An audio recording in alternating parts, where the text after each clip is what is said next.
الله ډیر ښکلی دی او د ښکلو خلکو سره محبت کوي. مقصد د حدیث دا دی کوم خلک چې په اعتبار د اعمالو سره ښکلي، ظاهري حسن نه یادوي.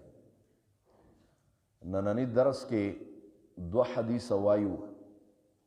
لومبي حدیث کې نبی علیہ السلام فرمایي ان لکل شیء شره، بېشکه د هر شی دپاره تیزي او جذبه وي. ابتدا کې هر انسان یو کار شروع کوي، ابتدا کې ډیر جذبه کی، ډیر په شوق سره. مثال تاسو ته ښکاره کیږي چې دا درس دی، مانه دې درس چې ابتدا کې شروع شو ډیر ملګري جذبه کی او کېناستل به درس ته، او د هغې جذبه ظاهري جذبه وه، بس وقتي و ختمه شوه. نو بس چې که زړه وغواړي نو درس ته کښېني، پابندي خو نشته، او که ونه غواړي نو ځي. ننني حدیث کې نبی علیہ السلام فرمایي بېشکه په دنیا کې د انسانانو فطرت دا دی، دا د انسان فطرت دی. لومبي هر شی ته دې په لومبي دغه کې ډېر شوق او جذبه کی.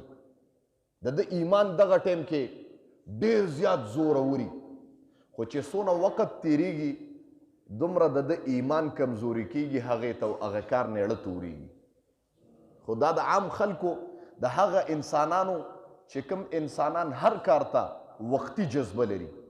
بعضې خلک داسې هم شته په مخلوقاتو انسانانو کې چې یو کار ونیسي او هغه تر اخره پورې رسوي. نبی علیہ السلام فرمایي مستقل مزاجي په دین کې اصل شی دی. الله ته مستقل مزاجي استقامت ډیر زیات خوښیږي. و په کوم انسان کې چې مستقل مزاجي و استقامتي، الله وی دغه سړی په جهنم کې سوځوم هم نه. تاسو له مثال در کوم، علامه سری سقطي رحمت الله علیه یو پیره ملاستو، نو اواز ورته راغی یا سری کن مثلی، ای سری زما غوندې شه. دی چې راپاسې د تماشې کوي چې د اواز د کم دی نه، غیبي اواز راته بیا ورته اواز وي یا سری کن مثلی، ای سری زما غوندې شه. د الله دا څه شی دی؟ ښکاري نه و اواز راځي زما غوندې شه. ورو اواز به ورته تیزېده، دی ورنږدې کېده چې ویې کتل هغه اواز ورته د ونې نه راته. د چې ونې ته نږدې شه، هغه ونې ورته اواز کوي زما غوندې شه. دی اوس حیران دی چې الله زه د ونې په شان څنګه شم؟ زه خو انسان یم او دا ونه ده. اوس د ونې او د انسان مباحثه د مکالمې ته ګوره، اوس گویا د انسان او د ونې مناظره ده. نو د علامه سری سقطي ورته وی کیف اکونو ذالکه، ستا غوندې څنګه شم؟ تا و ما کې خو ډېر فرق دی. دا ونه ورته وی په صفت دی، وی ما کې یو صفت دی. هغه ته تا کې څه صفت دی؟ وی ما کې دا ورته وی الذین یرموننی بالاحجار فارموهم بالاثمار. ما کې یو صفت دی، ما کې دا صفت دی چې ما خلک په کاڼو باندې اولي، په مقابله کې زه په میوه باندې اولم. ما کې دا خاصیه او صفت دی. څوک درته ضرر رسي په مقابله کې ورسره احسان کوه، ځکه زما غوندې شه. دی ډېر حیران شه. دا علامه سری سقطي و عام سړی خو نو، او علامه سری سقطي داسې سړی و چې حیوانات نه یوازې ونې نه، الله به هم ورسره خبرې کولې، دومره لوی بزرګ. نو دی ورته وی یا علامه سری سقطي ورته وی ښه چې تا کې دومره ښکلی صفت دی چې تا خلک په کاڼو باندې اولي او تی په مقابله کې په میوه باندې اولي، چې دومره ښکلی صفت په تا کې شته، نو ته بیا سوځې ولې؟ الله ته بیا د اور خشاک ولې ګرځولې؟ جواب راکړه. اوس د ونې او د علامه سری سقطي مناظره ده. اوس ماله جواب راکړه، تا خلک سوځئ ولې؟ د دې خبرې جواب راکړه. نو دا ونه ورته وی ما کې یو صفت دی، هغه صفت ډېر خراب صفت دی په ما کې، ځکه ما خلک سوځئ. زه ځکه د اور خشاک ګرځېدلی چې ما کې یو خراب صفت دی. نو دی ته تپوس کوي وی دا څه صفت دی چې تا سوځئ؟ هغه وی په ما کې استقامت نشته، چې کله هوا په ما باندې د دې طرف راشي نو دې طرف ته راکوږ شم، او چې د دې طرف هوا راشي نو دې طرف ته راکوږ شم. زما پیغمبر ته قرآن کې الله لومبې فرمایلی دی ثم استقم، کله چې ته دین دغه کې په دې دین باندې استقامت په دې باندې قایم اوسېږه، او هغه استقامت والا ماده ما کې نشته چې هوا د کوم طرف نه راشي نو په بل طرف کږه شم. استقامت والا ماده ما کې نشته، د هغې د وجې نه الله ما په اور باندې سوځي. نبی علیہ السلام مبارک ته الله فرمای چې په انسانانو کې الله ته یو شی ډېر خوښیږي چې هغه په دین کې استقامت دی. یو دغه دی ونیوله چې الله زما دا جذبه ده چې درس ته به شوق سره کینم، عمري به کینم، تر کومې پورې دا کتاب نی ختم شوی ستا د رضا دپاره به ناست یم. دا جذبه دی او دا جذبه به تا د اور نه بچ کوي. د ما محترم الله دې موږ ټولو کې داسې جذبه پیدا کړي. وایه آمین. اوس خو د اوټونو زمانه تاسو ته پته لګېږي موږ جلسه کې کینو، د دنیا دروغ رښتیا وعدې موږ سره کېږي هغې ته کینو، مونځ رانه قضا کېږي ورته ناست یم جلسې ته ناست یم جي. ولې یاره جي دا مې د قام سړی دی رانه خفه نه شي ځکه جلسې ته کینم. یاره جي دا مې د کلي سړی دی جلسه وله ځکه کوم چې رانه خفه نه شي. او راشه بله خبره کوم هغه ذات چې دنه خفه کېږي هغه سره به څه کوو زما محترم. الله وایي زه چې خفه کېږم دې ته مو تا سوچ کړی دی؟ مو ته دا سوچ کړی چې الله خفه کېږي دا به څه کوم زما محترم؟ نو خبره د دغه ده. نبی علیہ السلام فرمایي بېشکه د هر کار دپاره تیزي وي او د هرې تیزۍ دپاره بیا آخره کې سستی وي. یو خبره. بل حدیث کې نبی علیہ السلام فرمایي د رزق متعلق مونږ او تاسو چې څه پسې منډې ډېرې وخو، نبی علیہ السلام فرمایي ان الرزق لیطلب العبد کما یطلبه اجله. رزق انسان خپل عبد او بنده داسې طلب کوي لکه څنګه چې مرګ بنده طلب کوي. اوس دې خبرې ته ناشنا خبره کوم. یوه وایي د رزق په انسان پسې منډه داسې ده لکه څنګه چې د مرګ په انسان پسې ده. هغه یو سړی بزرګ نو اواز ورته وشو چې پلانکې شهزاده دی او ازمرې به خوري.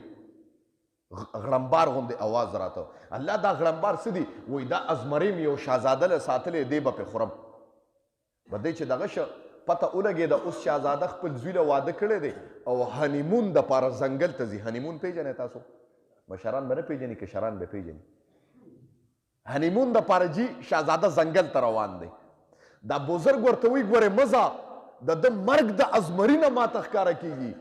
بادشاه ورته داسې وکتل د حقارت په نظر باندې او زه درته کمزور ښکاره کېږم که نه زما پوج درته نه ښکاري.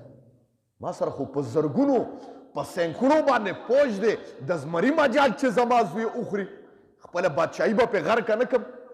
اوس د الله دغه ته ګوره. الله وایي دا مرګ انسان چې څنګه دغه کوي که دا دنیا قرآن کې الله فرمایي اینما تکونو یدرککم الموت ولو کنتم فی بروج مشیده. ستا مرګ چې راشي که ته اسمان ته هم وخیږې مرګ به دله راځي. زما محترم مرګ د بچکوري نشي. ګوره دا یو خبره یاد ساتو. مرګ نه بچ کېدل نشته بس چې ته به د مرګ نه بچې. نه نه دا پکې نشته. دغه رنګې نبی علیہ السلام فرمایي انسان چې کوم رزق مقرري د هغې نه بچ کېدل نشته.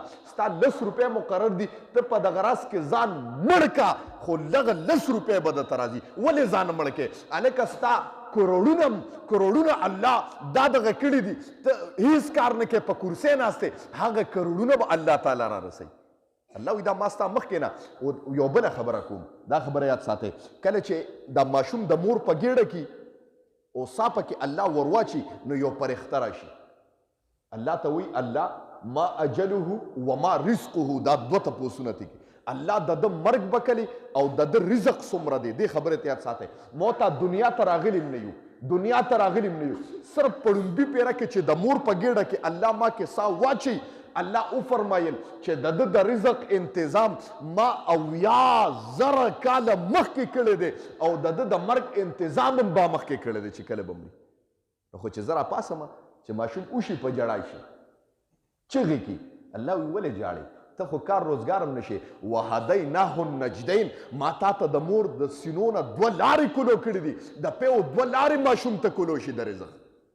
تاسو نه تپوس کوم دغه ماشوم کار روزګار کوي چې الله ولا 2 تیان د مور په دغه کې مقرر کړي دي او د هغې نه مسلسل یو ته شي بلی الله وایي ته کار روزګار نشي کولی ته نه پوهېږې نو دا مه جاړه چې ګنې یو بنده شوه نو الله وایي د یو په ځای مې دله 2 لارې کلو کړي دي. ماشوم دی دا د الله دغه دی جي. اوس دغه ماشوم کار روزګار نه کوي د مور د طرف نه بنداس پې میلاویږي که نه میلاویږي. او چې لږ غونتې غټ شي عاقل بالغ شي منډې وایي الله زه به څه کوم زما کاروبار به څه دې کې د ځان غرق کو. خو دا سوچ تا نه دی کړی د رزق په بابین کې دا یو خبره یاد ساته موته چې د رزق دپاره د دنیا دپاره څومره منډه وو که د دغې منډې په مقابله کې تا نیمه د آخرت دپاره منډه وواله الله وایي ته په ارام کښېنه زه رب ستا د رزق انتظام کوم کور ته به د پسې منډې وایي.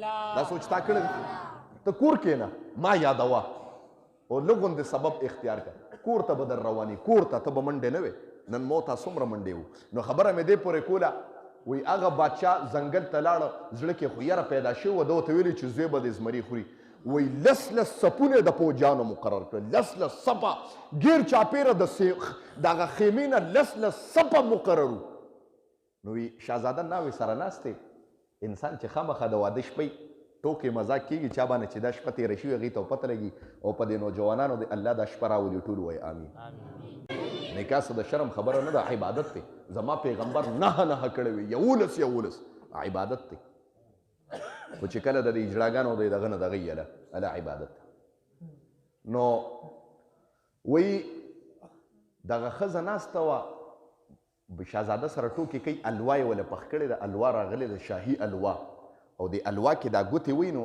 الوا نه یې داسې ازمرې غوندې جوړ کړه د شکل ازمرې یې جوړ کړه الوا کې نو دا شهزاده دې ښځې ته وي داسې کې وایي خلک الوا خوري او د ازمرې مې د الوا نه جوړ کړې دا به تا خوري نو دا شهزاده ورته ایتلې ورې شوی که روغی مزو کې د فرق جوړ شوي وایي یا دغه په لاسو باندې ازمرې جوړ که او یا د دغه زمري نه اکدم الله ازمرې په دنیا کې پیدا که او دغه شهزاده یې چیر پاړ که او ویې خوړه زما محترم او چغې شوې د خیمې نه چې د خیمې نه چغې شوې باچا راغه وکتل زوی یې غوښې چې کوم دی نو پرته و ازمرې نه ښکاره کېده د ښځې نه یې تپوس وکړه دا ولې وایي ما خو قسم دی هسې لوبې کولې الوا نه مې زمرې جوړه هسې شکل مې ترې جوړ کړم وایي ازمرې دی د هغې نه په رښتیانه الله ازمرې جوړ کړه او شهزاده یې وخوړ زما محترمو بادشاه وایي باس زه پوه شم چې کوم ځای کې د انسان مرګ لیکلی شوي هغه مرګ له انسان رسیږي او د څه شی نه الله ستا مرګ لیکلی دی دا دنیا په بله باندې واړوه ما خو لس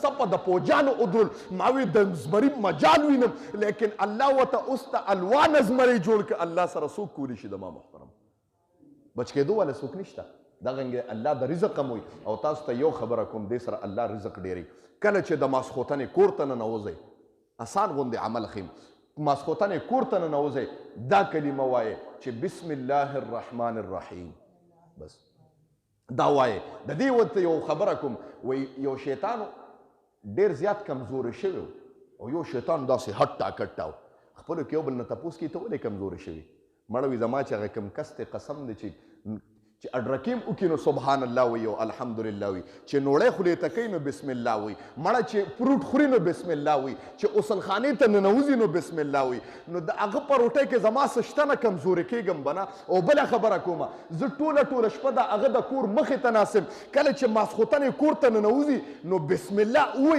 وي زما د ملاستې ځای هم ختم شي او د روټۍ ځای هم ختم شي بار پروت یم زه به کمزوري کېږم نه دا بل شیطان ورته وایي زه غټ شوی دی دپاره یم زه چې کوم کس سره یم هغه له خو د بسم الله څه کوي کلمه وله نه ورځي ځکه هغه که روټۍ هم خوري زه ورسره برابر روټۍ خورم هغه که ګناه هم کوي معمولي غوندې وسوسه ورته وکړم په ګناه داسې ورمنډه کړي لکه انسان چې اوبس کړي وایي زه ځکه غټ شوی یم نو زما ستا رزق کې به برکت اله راځي کله چې ته ماسخوتن کور ته ننوځې او دا کلمه ووایې چې بسم الله الرحمن الرحیم شیطان خفه شي چې الله زما خو د ټکانې ځای ختم شو هوټل کې چې ما کومه کمره اغوستې وه بار به اوس شپه کومه هغه کمره راته بنده شوه او هغه کمره صرف په دې کلمه باندې بندېږي شیطان ته چې بسم الله الرحمن الرحیم مونږ تاسو الله دې معافي وکړي خفه کېږئ مه ګوره زمونږ شیطانان ډېر ساربه دي خو مونږ ته تصور نه دی کړی ولې زمونږ په خوله کې کلمه او الله نشته ټول عمر مونږ دروغ وایو ټول عمر هم دروغ ویلی دی نو د دروغ خو به دا پیدا چې شیطان به سورب کېږي الله دې مونږ د دې نه وساتي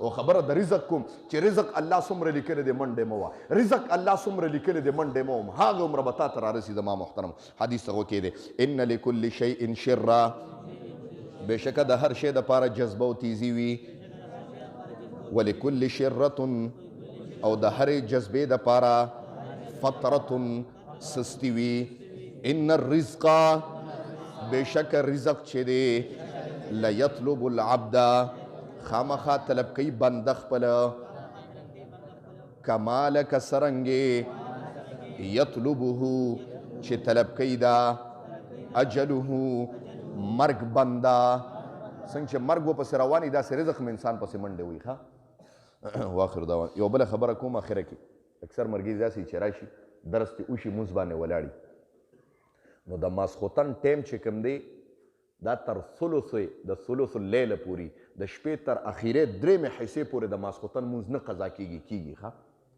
د ماسخوتن مونځ د شپې د اخیرې درېیمې حصې پورې کیږي قضا کیږي نه نو که یو سړی درس د دې درس په برکت باندې حاضر مجمع ته خدای په نظر د رحمت شفقت الفتح او محبت باندې خدای وګوري الله موږ ډېر عاجزان یو خدای ډېر کمزور یو ډېر فقیران یو ډېر ګناهګار یو الله ستا در ته راغلي یو خدای زموږ بل در نشته د کتاب په برکت باندې چا د حاضر مجمع د چا په زړونو کې څه قسم شرعي مقاصد دي الله د خپل در نه پوره کړي الله چا باندې څه قسم مشکلات دي دردونه دي مصیبتونه دي بیماری دي خدای په خپل دست قدرت ختم کړي دا درس خدای زما خویندې میندې اوري خدای د هغې په عمر کې مال کې رزق کې خدای برکت واچي د عزتونو د لوپټیو خدای محافظ شي کوم ماشومان درس له راغلي خدای دا ماشومان با عمله عالمان حافظان قاریان مفتیان ته خدای جوړ کړي کم نوجوانان د درس کې ناستي خدای دا نوجوانان خدای د خپل ځان سره او د دین سره خدای وابسته کړي په مستقبل کې خدای د دین کار واخلي کم سپینګیري دی دغه کې ناستي خدای د سپینګیري خدای د سپینو ډکو نه خدای تعالی حیا درځي الله د دې په عمر کې خدای برکت واچي د دې برکات خدای په دا کلي باندې قایم او دایم خدای وساتي دا کتاب د دې مجلس لپاره خدای د جنت ته دننه کېدو سبب او ټیکټ خدای وګرځي الله څوک کمزوري دي رزق یې کمزوري دی خدای د حلال رزق باران په خدای وکړي د چا کاروبارونه کمزوري دي خدای کاروبار کې برکت واچي الله څوک قرضدار دي په دا مجلس کې خدای د قرض د عذاب نه خدای وساتي قرضونه په خپل دست قدرت باندې خدای ختم کړي الله په وخت ځن قدم دا کړي په جبر راولي چې لا اله الا الله محمد رسول الله صلی الله